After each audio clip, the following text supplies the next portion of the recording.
Vitamin C, calcium সহ বিভিন্ন পুষ্টিগুণ সমৃদ্ধ সুস্বাদু ফল লিচু, যা শিশু, বৃদ্ধ সহ সকলের পছন্দের তালিকায় বরাবরই শীর্ষে থাকে।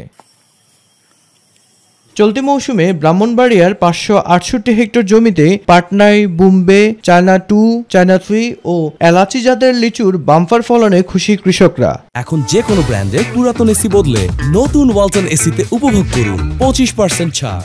আমাদের বিজয়নগর উপজেলা কৃষি অফিসারের সাথে যোগাযোগ করছে যে আপনি একটা ভালো কাজ করতে পারেন, লিচু লাগাইতে পারেন। তারপরে আমি লিচু লাগাইছি, লাগানোর পর মোটামুটি ওনার পরামর্শে আলহামদুলিল্লাহ আমার বাগানের পরিস্থিতি ভালো। আমার বাগানে 3 ধরনের ফলন আসে, একটা হচ্ছে বোম্বে, একটা পাটনা, একটা হচ্ছে আপনার দেশি, যেটাকে বলে দেশের দূর দূরান্ত থেকে অনেক পাইকার গুলো আসে। মিষ্টি স্বাদ ও সুঘ্রাণের জন্য বিখ্যাত এসব লিচু দেশীয় চাহিদা মিটিয়ে রপ্তানি হচ্ছে পৃথিবীর বিভিন্ন দেশে। আউলিয়া বাজারের মাল অনেক সুস্বাদু, অনেক ভালো, অনেক জেলার থেকে মানুষ এখানে আসে। রাত্র 3টা থেকে সকাল 8টা পর্যন্ত লিচু বিক্রি হয়। একবার বেঁচে গেছি, আবার আনাইছি।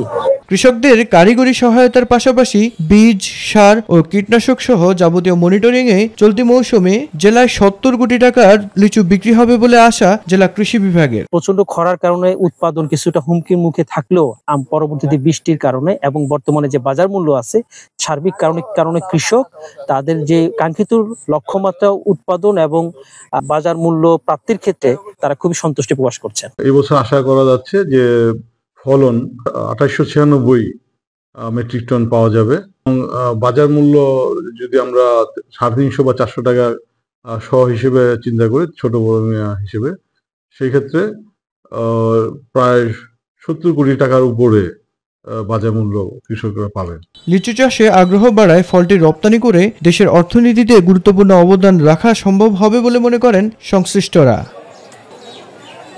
মিফতাক আলী, মাই টিভি।